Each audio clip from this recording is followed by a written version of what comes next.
मित्रों नमस्कार। आपका स्वागत है सत्य सनातन आस्था के नए एपिसोड में। आज हम चर्चा करेंगे धीरेन्द्र कृष्ण शास्त्री अर्थात बागेश्वर धाम सरकार के पंडित जी धीरेन्द्र कृष्ण शास्त्री जी के विषय में। यह वास्तव में एक दिव्य पुरुष है।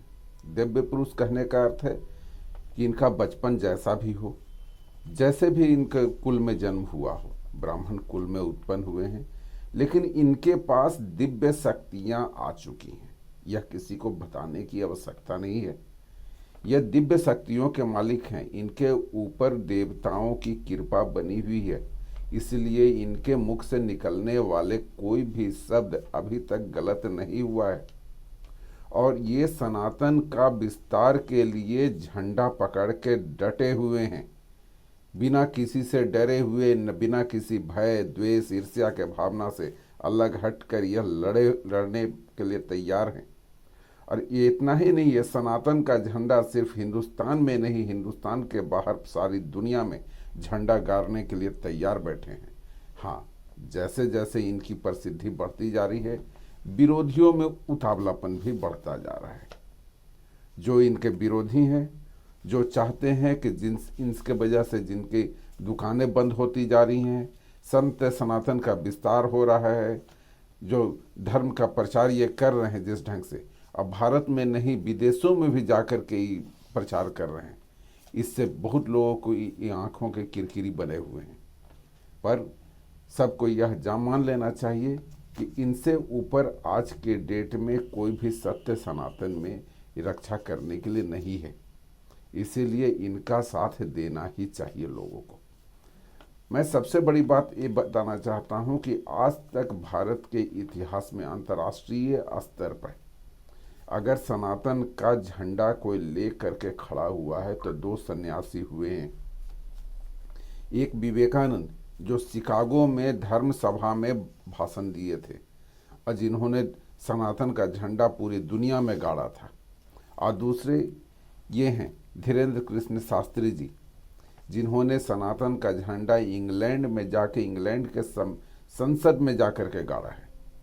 और इंग्लैंड की महारानी के प्रतिनिधि, अब तो महारानी नहीं रही, लेकिन महारानी के प्रतिनिधि इनके सामने अपने जूते चप्पल खोल करके और टोपी नीचे रख करके आराम से इनकी प्रवचनों को सुनते हुए देखे गए हैं। इसीलिए जिस प्रकार का सनातन का प्रचार इन्होंने देश विदेश में किया है, आज इनके भक्तों में जितने भारतीय हैं उससे कहीं भी कम संख्या विदेशियों की नहीं है।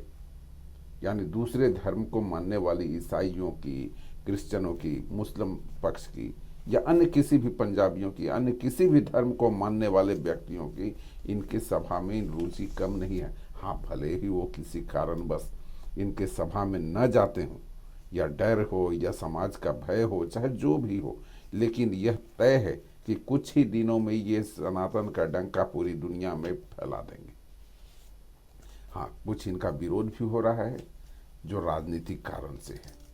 राजनीतिक कारण से कहने का अर्थ है कि हमेशा सनातन के लिए लड़ने वाले ये मुखर होकर के किसी भी चीज़ का विरोध करते हैं। किसी भी व्यक्ति का बिना डर भय पक्षपात के बिना किसी के भी विरोध में ये बोलने की क्षमता रखते हैं, इसीलिए इनके विरोध में लोग खड़े हो जाते हैं। बोलना नहीं चाहिए। भारत के शंकराचार्य, बद्रीनाथ के पीठाधीश्वर अभिमुक्तेश्वरानंद, उन्होंने भी इनका विरोध किया है।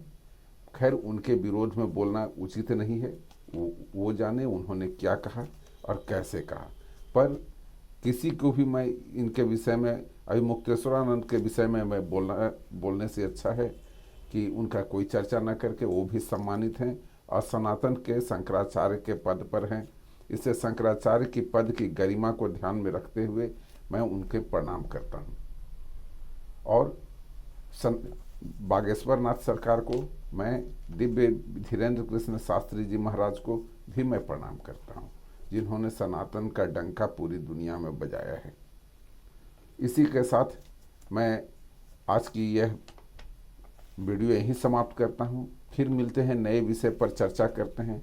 अब यह वीडियो हमेशा धीरेन्द्र कृष्ण शास्त्री पर ही आधारित होगी, इसलिए लोगों से अपील है कि हमारे वीडियो को लाइक करें, सब्सक्राइब करें और बेल आइकन को दबा दें, जिससे समय समय पर इस प्रकार की वीडियो आपको मिलती रहे और नोटिफिकेशन आपको मिलता रहे।